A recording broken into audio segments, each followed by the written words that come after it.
Rappelons-nous de notre baptême, vivons de l'Esprit Saint. Au nom du Père, du Fils et du Saint-Esprit. Amen.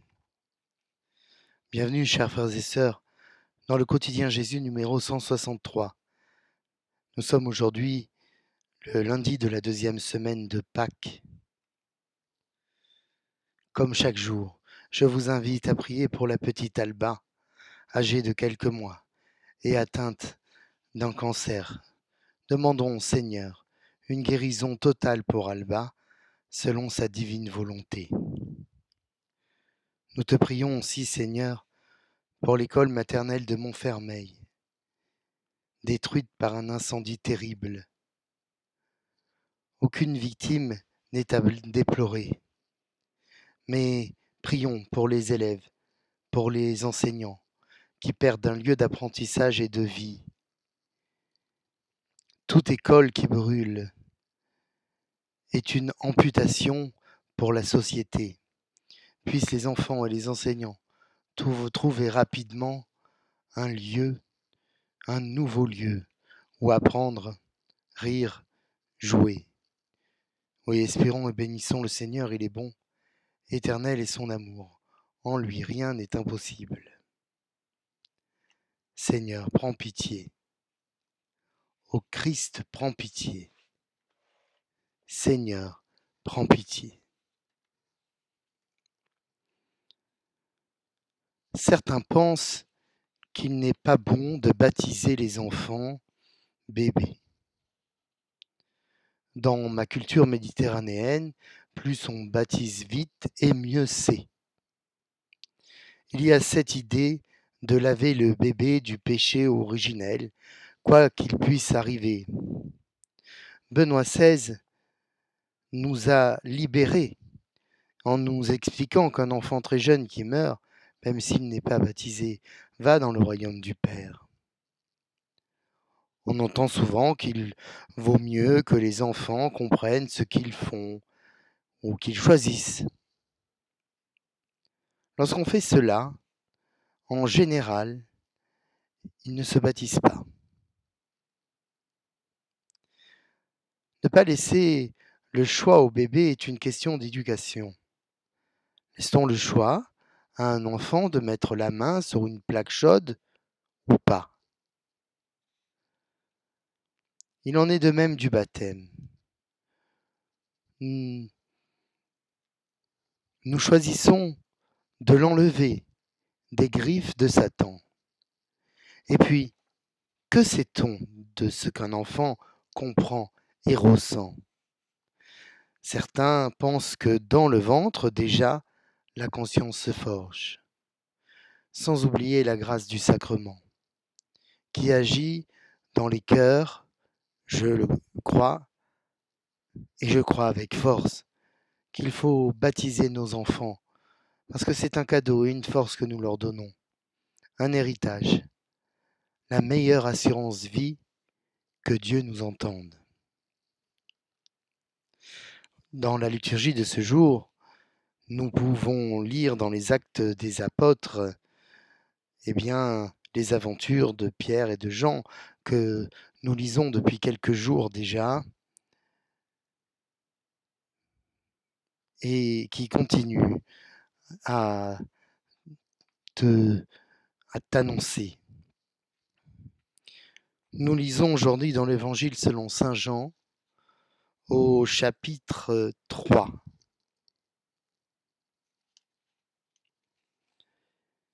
Il y avait un homme un pharisien nommé Nicodème. C'était un notable parmi les Juifs. Il vint trouver Jésus pendant la nuit. Il lui dit: Rabbi, nous le savons, c'est de la part de Dieu que tu es venu comme un maître qui enseigne, car personne ne peut accomplir les signes que toi tu accomplis si Dieu n'est pas avec lui.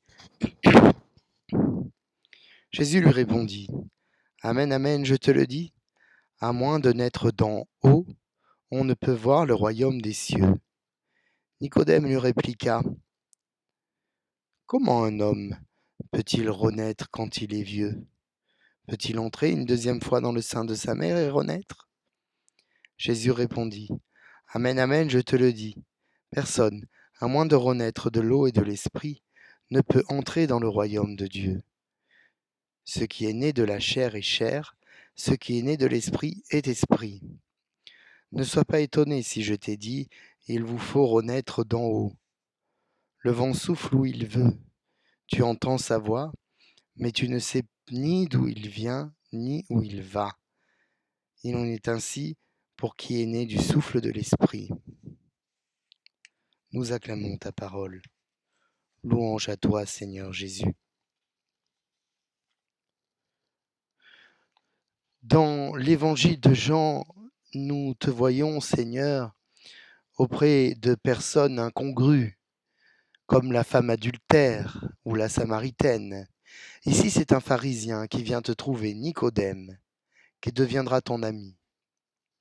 Nous avons une mauvaise image des pharisiens. C'est un amalgame. Les pharisiens sont ceux qui viennent te parler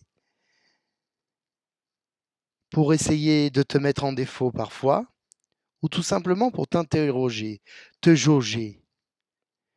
Il est évident que tous les pharisiens n'étaient pas de mauvaises personnes, car considérer qu'un groupe de personnes est mauvais par sa simple appartenance n'est ni intelligent ni souhaitable, et même désastreux.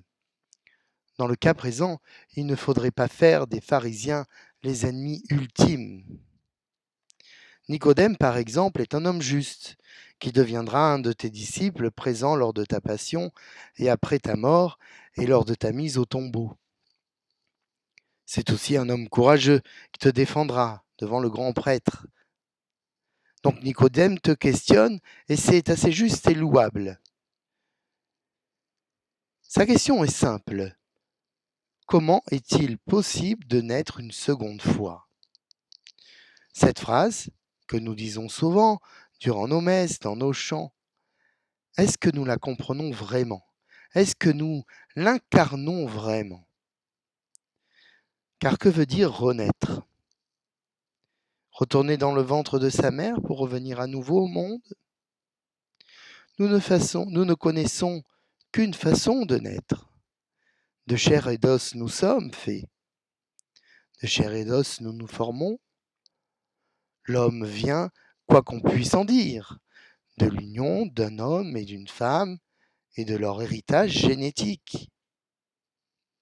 De cette union, on arrive à décrire ce qui se passe biologiquement, mais non à expliquer par quelle force de vie, à cet instant, cela fonctionne, et non à un autre. Le don de la vie est une chose fabuleuse, mais il ne suffit pas de ce miracle incommensurable pour prendre vie. Cette vie, cet élan, cette force agissante, c'est toi qui nous l'insuffles en nous donnant une âme dès les premières cellules de la conception. Ta volonté est que nous naissions parfaits dans ce monde parfait, à ta gloire et dans la plénitude. Mais l'homme est homme et la femme est femme. Tous deux sont pécheurs. L'homme a choisi la désobéissance dès les débuts de la création, dès l'Éden, en désobéissant au commandement de Dieu, celui de ne pas goûter aux fruits de l'arbre du bien et du mal. C'est Satan, sous les traits du serpent, qui l'a corrompu, et l'homme a décentré les choses. À la place centrale de l'arbre de vie, il a mis le bien et le mal, qui sont venus à sa conscience, et le péché s'est installé. Certes, tu nous accordes la liberté dans ta grande miséricorde. Alors, nous pouvons vivre, nous pouvons choisir de ne vivre que de chair, dans des réflexes primitifs et animaux, manger, boire, éliminer, se reproduire pour rester poli. Mais cela n'est pas ton choix. Ce que tu veux pour nous, pour notre bien et notre salut, c'est l'eau qui lave et l'esprit qui élève.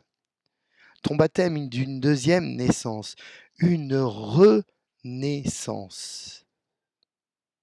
qui engrange et engage une conversion continue, qui engrange cette conversion jusqu'à la fin de nos jours. N'allons pas imaginer que cela soit une vue de l'esprit ou une belle image.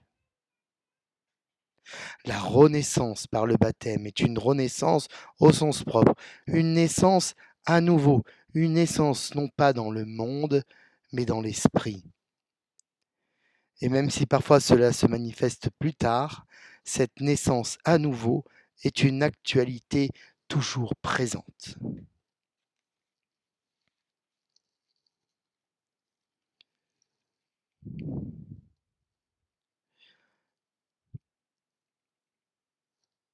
J'avais quelques mois lorsque j'ai été baptisé. J'ai rencontré le Seigneur à 20 ans, à Lourdes. Lorsque j'avais 25 ans, j'ai été confirmé, en pleine conversion.